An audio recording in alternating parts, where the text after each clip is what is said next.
Bang.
Bang.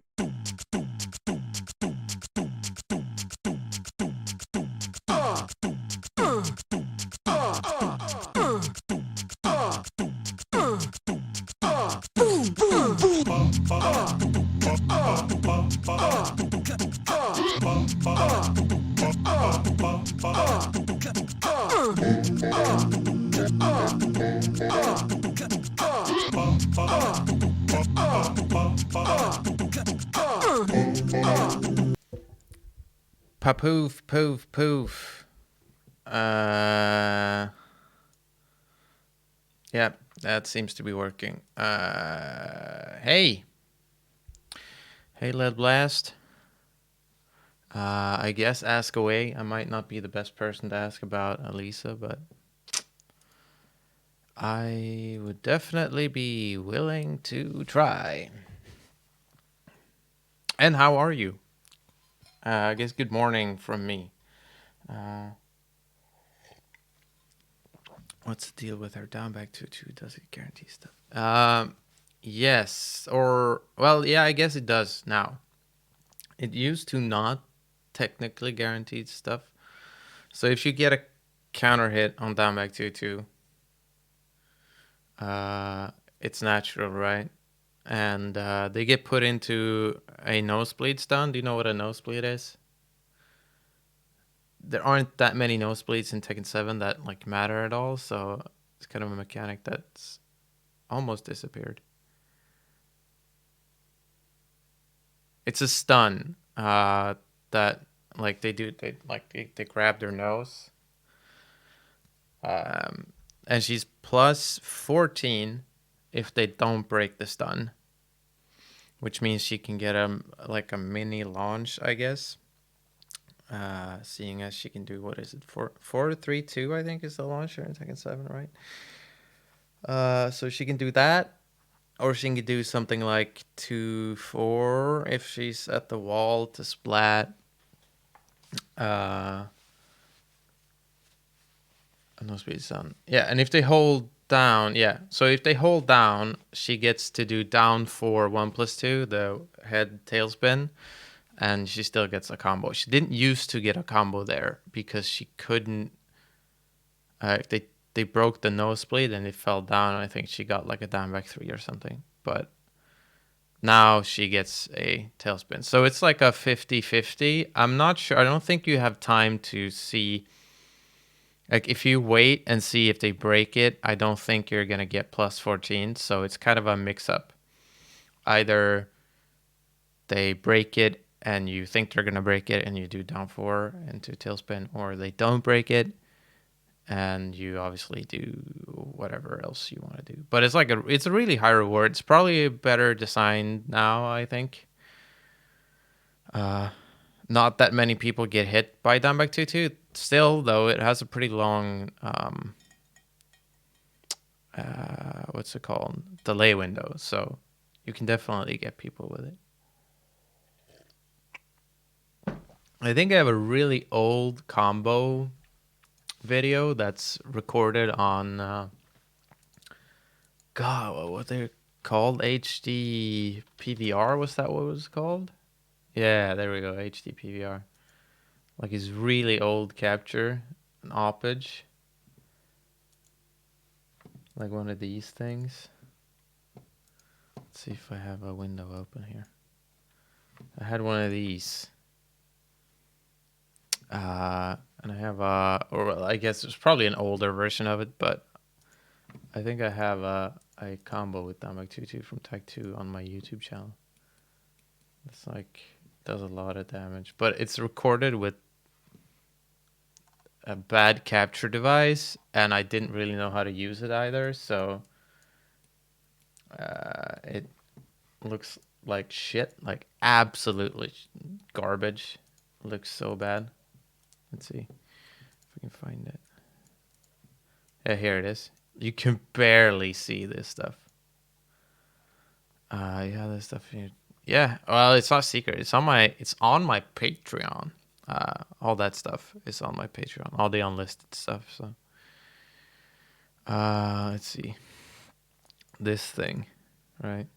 Look at that. So much ghosting and shit. It looks so bad. How much is that? 158? Is that how much it did?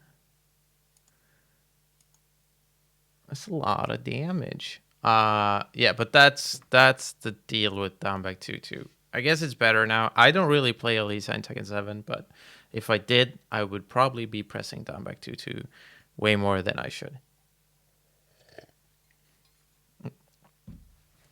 I'm not really sure why I turned on the stream. Or, well, I know what kind of prompted it. I watched a video that is somehow connected to a thing I'm doing. But like, well, I unlisted a lot of them for many reasons. Some of them are still like mega unlisted or private because they don't like a lot. I don't really want to have content that's completely irrelevant. And the Elisa stuff, it's so shit. Like, it's terrible. A lot of the information is okay, I guess, but like it's horrible production wise. So, but I figured if people support me on Patreon, like, sure, you can have that as like a bonus thing if they wanted it. So I put it there. Yeah, but like I watched this video by a content creator called Adventure. I'm not sure if everyone knows who that is. Somewhat, or like really new to the scene, I guess. Had this one video that went super duper recommended or whatever by YouTube called Character Archetypes in Fighting Games. It got like 500,000 views or something, so they're kind of like on the rise. And they did a new video about the title is One-Dimensional Mechanics in Fighting Games and How to Fix Them. It's like a video essay or whatever. And I don't want to shit on the person. Like, I think lots of I guess I have some issues with some of the things presented in the video, but not necessarily like factually or whatever. What up? Fugal Killing from Australia. Damn, that's far. I know a Melee player that like their nickname was Fugal. That kind of like brain fucked me for a minute. I'm like, wait, Australia? But I don't think you're that guy. But yeah, I watched that video. I took some notes. I'm not sure if I want to watch it myself. I'm multi-streaming Lead Blast, so you did play Melee. Well, that's even more of a coinky dink. But yeah, like this is the video. I don't really want to watch it on my cross-platform communication. I don't really want to watch it on my YouTube. I don't want to be like a content vulture. The guy's called Adventure. You're free to watch it if you want to. I think there's definitely stuff in it that's like interesting, I guess. But the video is on like bad mechanics in fighting games, and specifically bad mechanics because of them being one-dimensional. And I feel like the word usage isn't correct. Like it isn't. I don't think it's a fair presentation of almost anything being put in the video. I think the things in it. Adventure talks about like, oh, what's up, Lio? Adventure talks about the skybound gauge, the super gauge in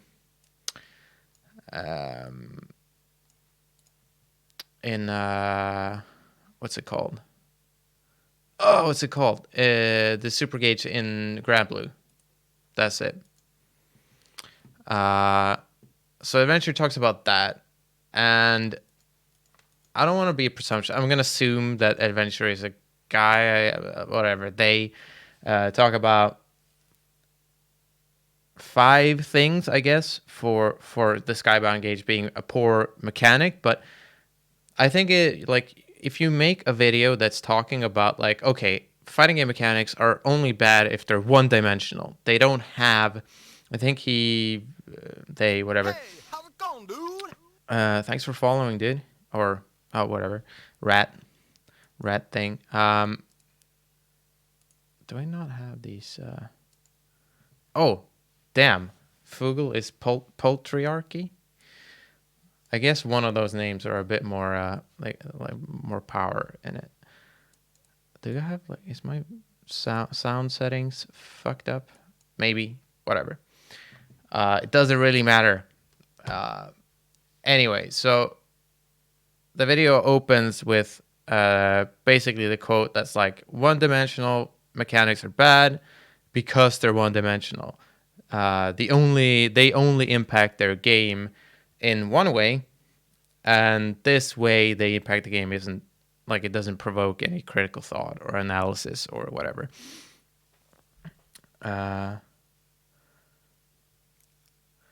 Bird chicken.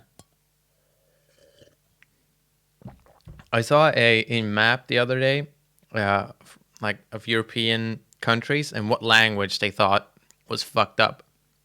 What European language is fucked up? And a bunch of people said French or something, like a bunch of countries. Sweden was the only one who said Danish, which is the correct answer. Danish is definitely the most fucked up one. But I also like Finland because the Finnish people were like, oh, our language. Finnish is definitely max fucked up. There's no question about it. Where was I? Oh, yeah. So, skybound gauge, right? It's one-dimensional. And I don't agree that it is one-dimensional. I haven't played too much Granblue, to be honest. I played some, and I know like how the mechanics work. And I do think there are things about the skybound gauge. Skybound gauge is the super gauge, whatever, the super meter. I should just say the super meter. There's stuff about the super meter that is kind of boring, I guess. But I think it's meant to be kind of boring. I mean, Granblue Fantasy is so, I think, to me at least, so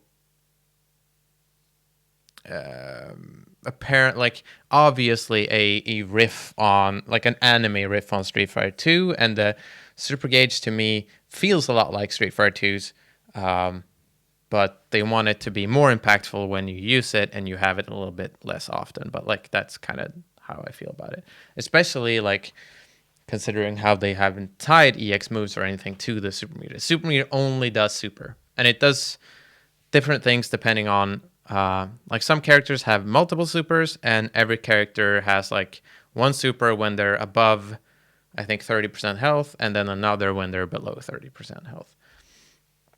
But one of the main things that are brought up as it being a poor system is that most characters have pretty similar supers. Like they're some sort of big damage reversal option or a thing you do at the end of combos. And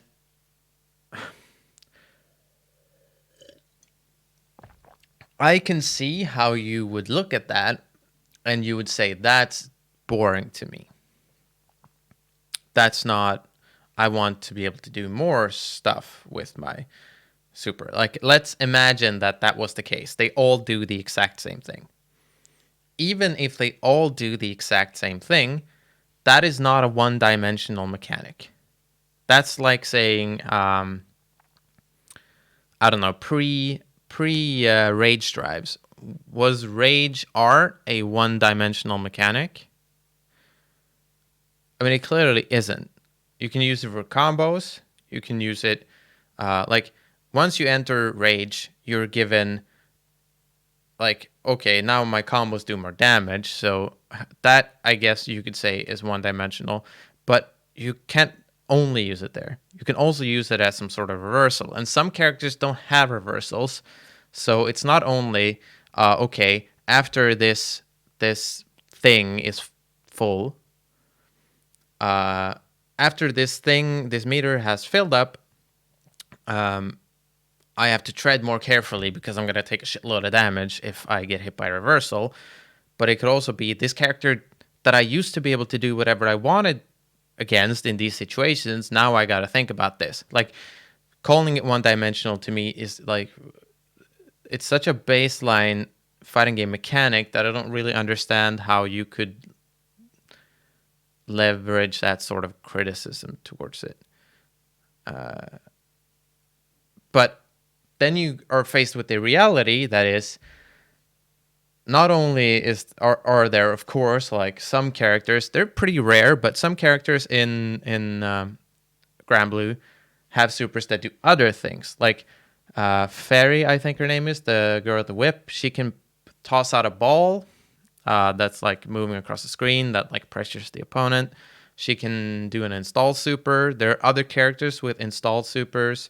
There's Luane, right, who has get on the shoulder of the boys super, and summon the giant anime waifu super, and yada yada yada. There's like there are examples of that, and to their credit, Adventure actually brings them up, but not like, I guess that's not enough, and I can sort of feel that.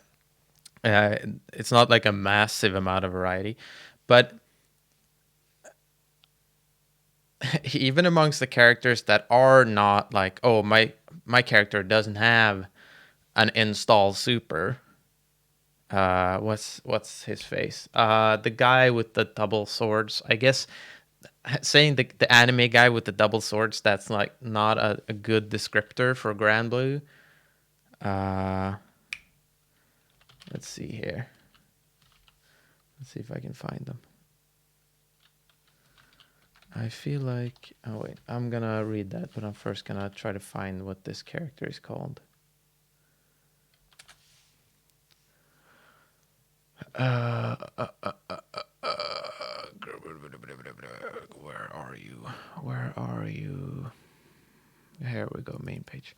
The character is called Lancelot. That's the character. I feel like one-dimensional mechanics are only really an issue if the meta is determined by said mechanic, and there's not enough. Yeah, I agree. Like, I think, wait, obviously the characters in Grand Blue play pretty differently, like before they get a super. Like even if we disregard super entirely, they're different characters. But a character like Lancelot, right? He's a rushdown-ish, like side switching mix-up character or whatever. He basically has, Makoto's wall jump super, or like Kami's super in Street Fighter V. Like he bounces off the wall or Vegas or whatever, and he kills you, right? And I think he only has actual invul before he goes up, so it's not super duper great as a reversal, right? But maybe he can go through a fireball. So you have differentiation there, but then he can also do it in the air. And I think there are two characters that can do air supers, and then you obviously enter in the area of, okay, now that you have a super, there's a mind game attachment to you jumping that didn't exist before. And you can find these things for most characters in the game, even if their supers just feel like, well, all right, now you do more damage when you press the DP button. Like, that isn't true. And I feel like it's such an odd way to leverage your criticisms, because it feels, to me at least, like you're being dishonest. Like, maybe not willfully so, but it's how I interpret it. So that's the first game mechanic, right? So perhaps one-dimensional is the wrong nomer here, which to me becomes problematic when the entire video is talking about one-dimensionality. And then the second mechanic is Danger Time from Guilty Gear, which perhaps you don't know how it functions. In Guilty Gear, you can, like, if two hitboxes like overlap, you can like clash the moves, and you can both cancel instantly into something else, and like no one takes damage. And Danger Time, I'm not sure if it's completely random, but I think it's random. Is a mechanic that when you clash, you can randomly get something called Danger Time. So you get like a announcer goes like Danger Time, and then like you have like a 3, 2, 1, and every hit, basically every, like, if you land a hit, you're gonna get a combo, like a big combo, regardless of what the hit was. Like the game basically goes, okay, Danger Time, motherfuckers. If you get hit, it's over. And I think similarly to Grand Blue and its super gauge, I definitely understand how you can feel like this is a bad mechanic. Like, uncontrollable factors in a fighting game aren't great.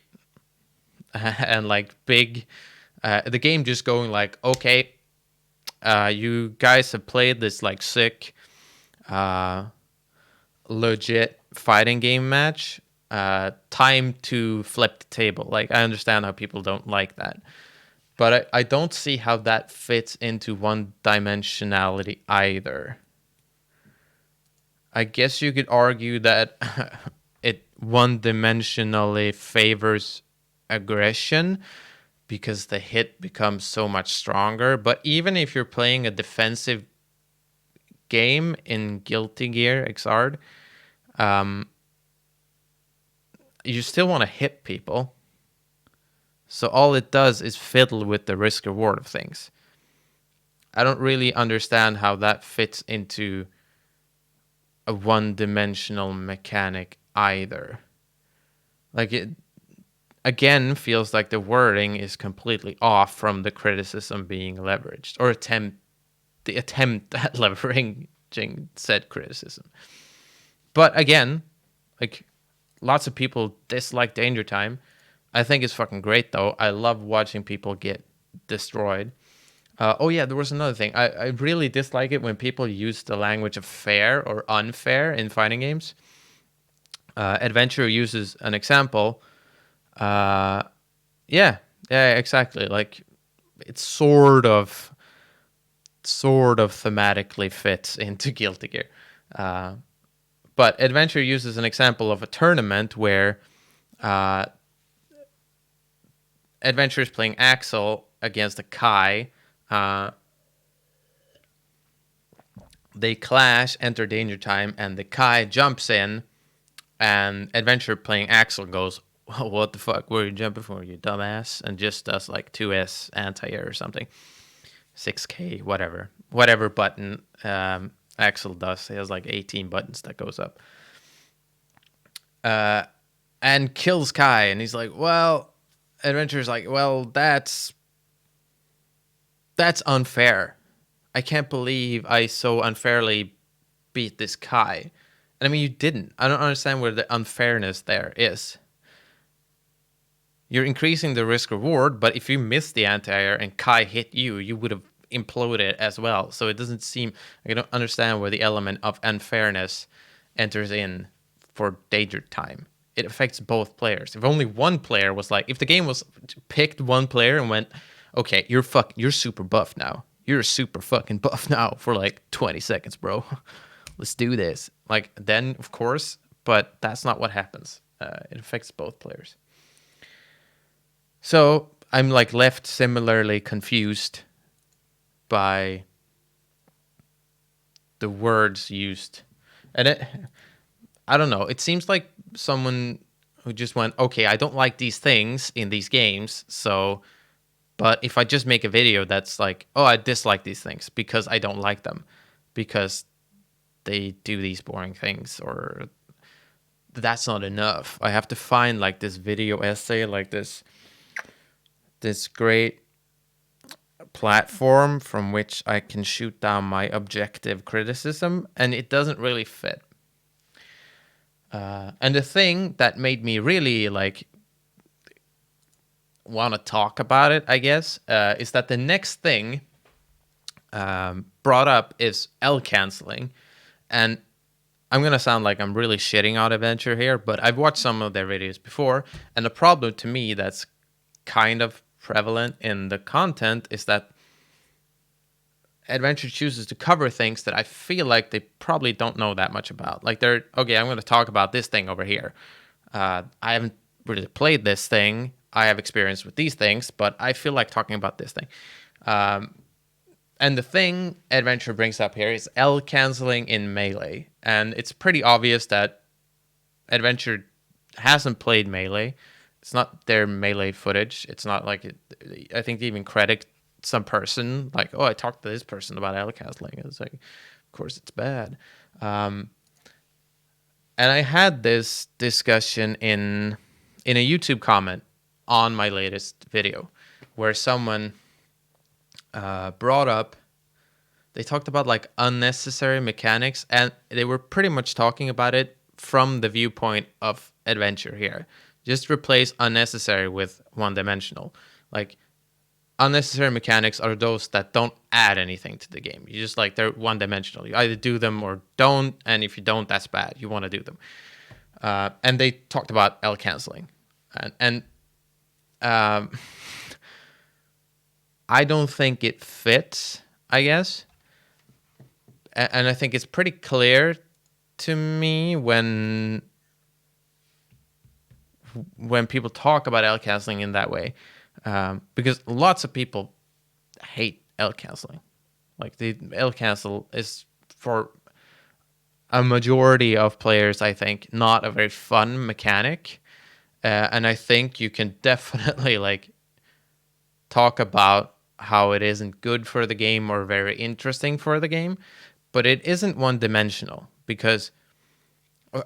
maybe I should explain what an L cancel is for people who don't know. Like, in Melee, you jump and you do an attack, like you kick someone, and you land, or on whiff. If you jump and attack, you have an X amount of landing lag frames, like you're in recovery. But if you press L in this case, as you're landing, you drastically reduce that amount of recovery. Soul Calibur 6 was like this, right? And then guard impact. I'm not sure what the specific case of like one dimensionality of guard impact would be. Guard impact as a mechanic has like a lot of. Maybe you're talking about reverse. What's it called? Is it? God, I always forget what's it called. It's like a focus attack. You have like this armored attack in Soul Calibur, but whatever. I'm not gonna get into that right now because I'm not sure exactly what the complaint would be. So yeah, but you have like you can reduce your landing lag, and that makes it seem if you're talking to someone, right? And this is what I feel like Adventure has done. They've talked to someone that isn't maybe as good at melee or understand the system as much as they need to do, or they're biased about how much they dislike L canceling, which again is fine. It's fine to dislike L canceling. Oh yeah, reversal edge. That's a mechanic. But yeah, that makes it seem. This makes it seem like this explanation of L canceling makes it seem like you just want to do this. It's a binary decision. When you attack, it's good to L cancel and it's bad to not do it. And you do it at the same, like you just press the button. It's just adding a button press. It's like, oh, every time you want to walk forward in Tekken, you gotta also say ape. If you don't say ape, you don't successfully move forward. So therefore, that's a bad mechanic. I can't believe ape walking is included. That's not the case, because not only like are there lots of situations where you regularly will end up with different landing timings, which will impact your L canceling timing. The opponent also, like in melee, when you guard, you can both light shield, which is like larger shield. Perfect shield, of course, doesn't really impact L cancel, but normal shield, and you can direct your shield, so you can like shield upwards or downwards or any direction, and you can shield in a way that fucks with the opponent's landing timing, which means it fucks with their L cancel timing. And lots of characters, if you do like an un-L cancel jump attack against someone, are fucked. Because melee has, for so many characters, especially in the modern metagame, such incredibly punish game for like if you get a grab or something. So there is complexity in L canceling, and there is ways to fuck with your opponent and their timing, and they can of course compensate for that as well. So it's not a binary thing either, like, oh, if they jump and attack you and you raise your shield, you're automatically gonna get a punish. It's like, oh, you might if you mess with their timing and they don't like compensate for it. Is it good design? I don't know. I'm not a super big fan of L canceling, but it isn't one-dimensional. And like this person in my YouTube comments who was calling L cancel an unnecessary mechanic, when I talked to them about it, like, oh, I don't agree with it. Like, from your definition of unnecessary, I don't think this is true. Like, there is depth here. It might not be good depth, but there is depth. They kind of flipped it and first said, oh, but Leffen says it's bad. And then like I was like, oh, well, doesn't matter. And then they ended up saying, oh, but it is unnecessary because it's bad. So they're like equivocating. They're like, what's it called? Is it an equivocation fallacy when you're like using the same word to describe a different phenomenon?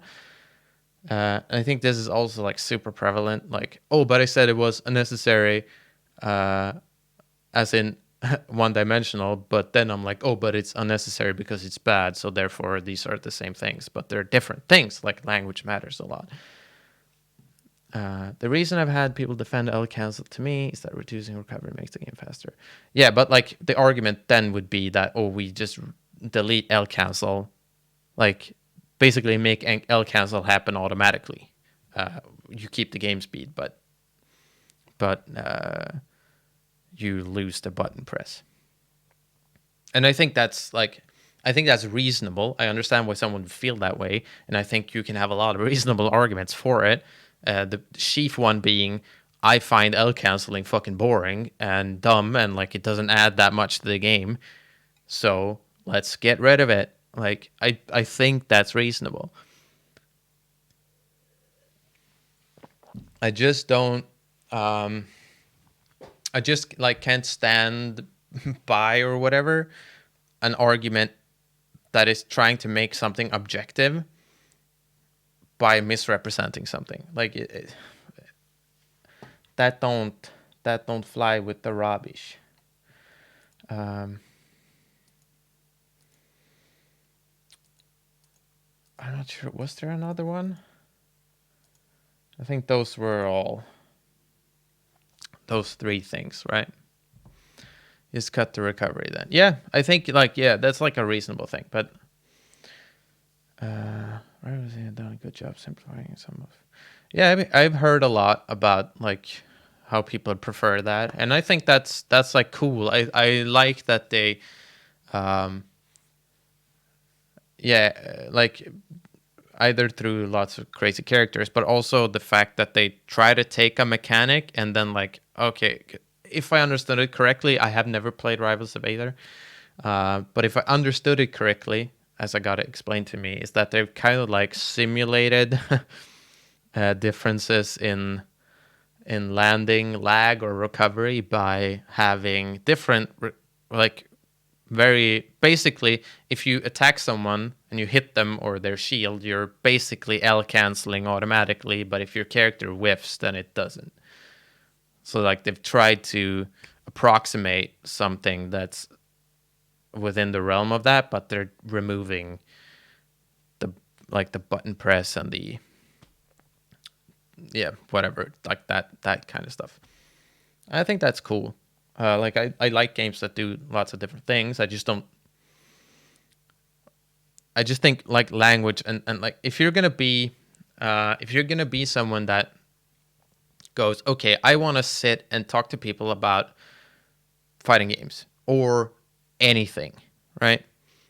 I think it's important to try to be very clear in what you're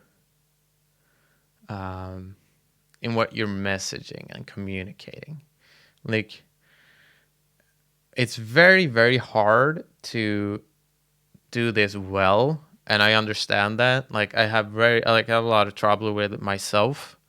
I put out a video and I'm like, okay, this is the concept of the video. This is the thesis. And then I get a lot of comments that seem to talk about something else entirely. So I understand that it's very hard to actually nail down how the things I have in my brain, they come out in this video form and then someone else takes it in and they form their opinion about it and they're going to go, oh, well, I watched this, so I understood what it was about. I get it. It's about this thing. And I'm like, no, it's not about that thing at all. It's about this thing. Like, so I get that it's hard. But like this video, one-dimensional mechanics in fighting games and how to fix them, kind of, it's like a microcosm of things I find like problematic or whatever. Like, and that seems really harsh, and I don't want to be really harsh. So my videos on Akuma. Yeah, I think that generally is somewhat like they fall within that. I think my videos on Akuma, except for one video on Akuma, are generally pretty, like people tend to understand the point because they've often been very, very unopinionated, which might not seem what you call it? It might not seem like truth, considering one of them is like seems super opinionated.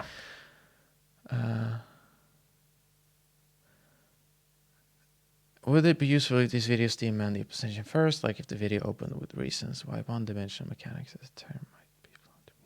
I guess, but I feel like the person, like either adventure believes that these things are like a, either they believe they're using the correct terminology, right?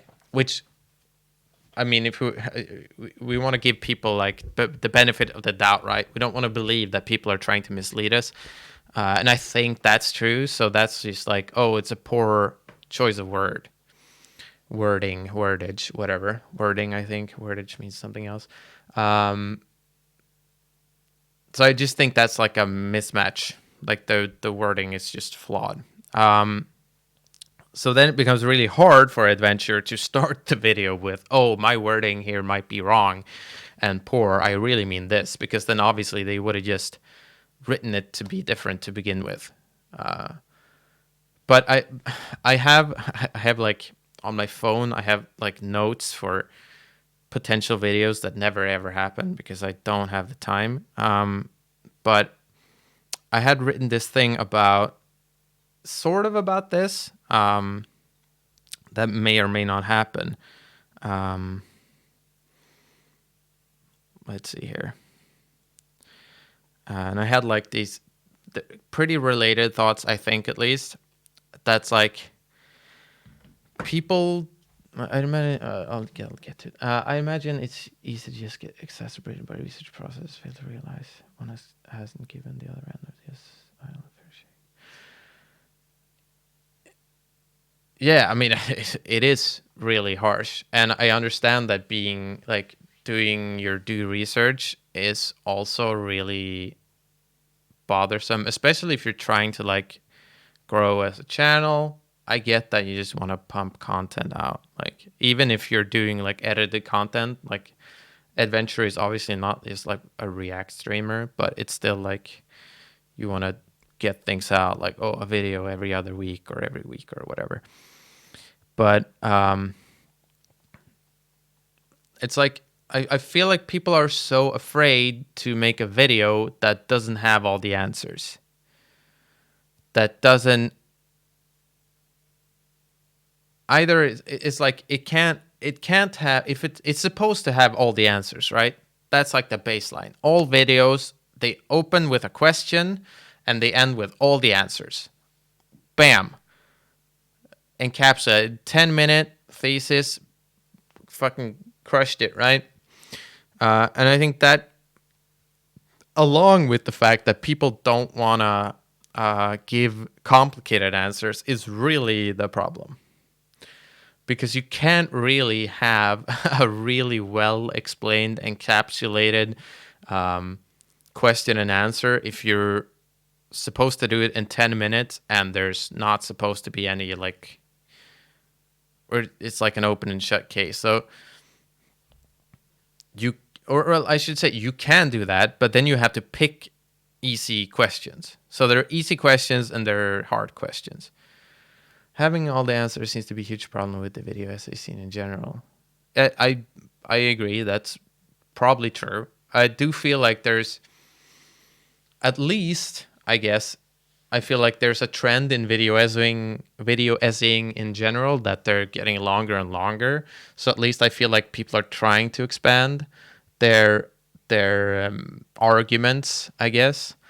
But yeah, I don't know. I think it's hard. Like, your job as a content creator, if you want people to learn, shouldn't be like, if people have questions that are hard, either you help them like with rephrasing this question to something that is graspable, which I think is like a really big part of, if we're talking about like fighting games and like coaching, rephrasing questions. Someone comes up with something that's really wide and like the brushstrokes are like you're covering a house in paint if you're answering. Like, I don't know, like, what's my neutral game? Like, what the fuck is that question? Like, it's a question that you can answer.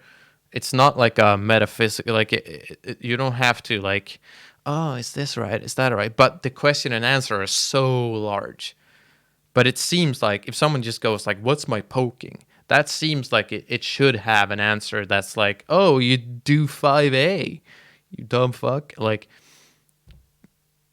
but I think like as the person who's communicating back, like giving the answers, you should just help that person to go. Either you say, "Oh well, this is a super complicated thing. You have these like." You have all these situations that can happen, and what's your goal, and what's your character, what are you playing, blah blah blah blah blah, large.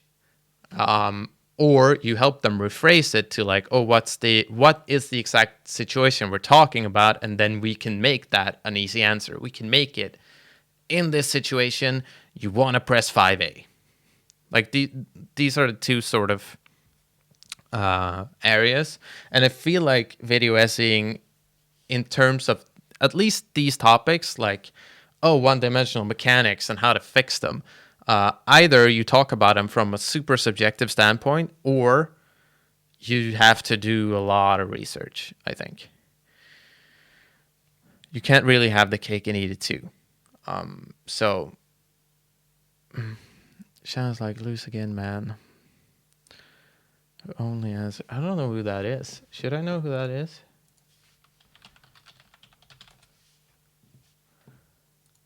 Oh, it's the... Yeah, okay, I know who that is. With the Korean, the Korean titles and the frogs. Yeah, I tried to, or well, like I was primarily interested in doing that kind of content, sort of, I guess, not necessarily exactly that, but for a long time, which is why it was primarily like, oh, well, this is how this thing functions, because I can feel really, what's the word? Like I can feel really confident in saying like, here's a video that explains exactly how these things work, because I know how these things work, because I've done a lot of research, but I also have a lot of experience with it. So if you want to know how these things work, here's a video about it. I don't necessarily find that stuff super interesting anymore. I think I primarily find it interesting from a like editing kind of process, like video making. I might do that kind of stuff. It's a pretty easy video to make. So perhaps more of that in the future.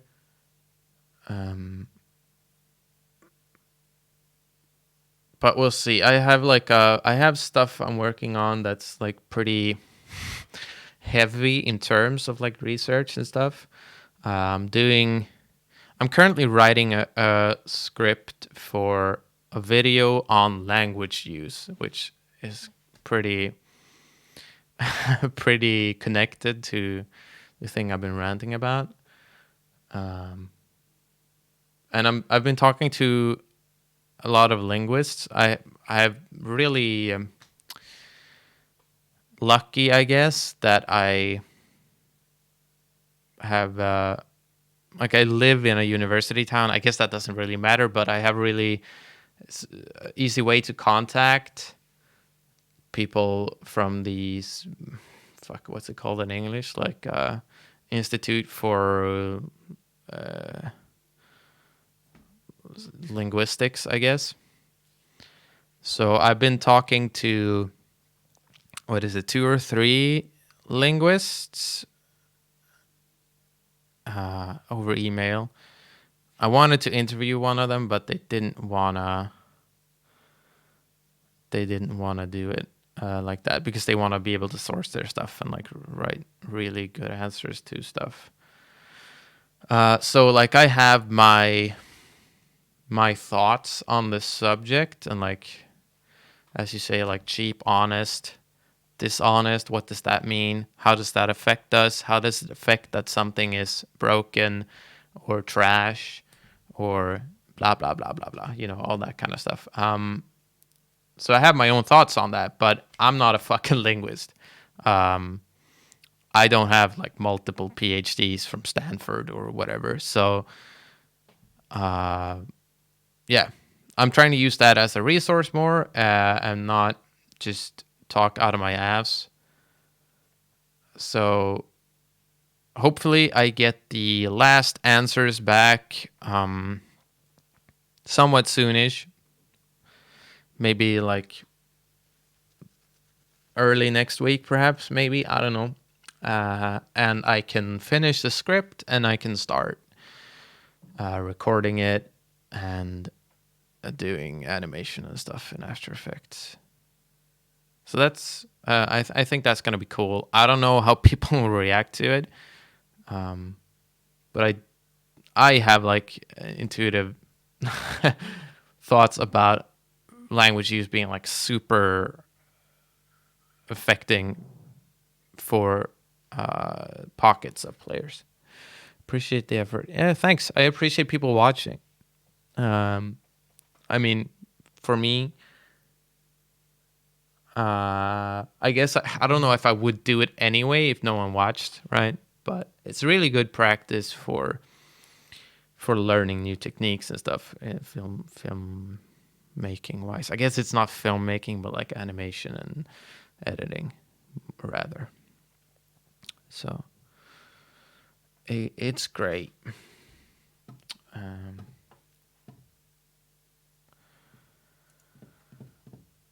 I guess that's like all I had. I had like this unquenchable urge. Damn. Talk about them at locals? That's dope. That's cool. Who could have thunk it? No, like that's really cool. Thanks so much. Yeah, I'm hoping I'll have it out like 2-3 weeks, maybe. I haven't really started production, but then again, like I'm probably gonna do a lot of techniques that I picked up again from the last video. So here's hoping that I'm quicker at it this time than I was last time. And I did actually lose half of that video and had to redo it. So like a lot of practice. But yeah, that's the upcoming plan. I don't know if I if I should say something about my streaming schedule. I should have one. I should try, but it's really hard to do all things at the same time. Especially like I really enjoyed streaming last year, especially the game show type stuff. But Restless Shark, throw a boomerang at it or whatever. I hear that's what y'all do. Night. Yeah, good night. Have a good one. Yeah, and now I'm feeling the streamer anxiety of like watching the viewers go up when I have nothing else to say. So I'm not gonna let that get the best of me, and I'm gonna turn off this stream. Thanks for watching, and thanks for listening to me rant about nothing. And yeah, I'll catch you guys later, and hopefully I'll have a interesting video out sometime in the future.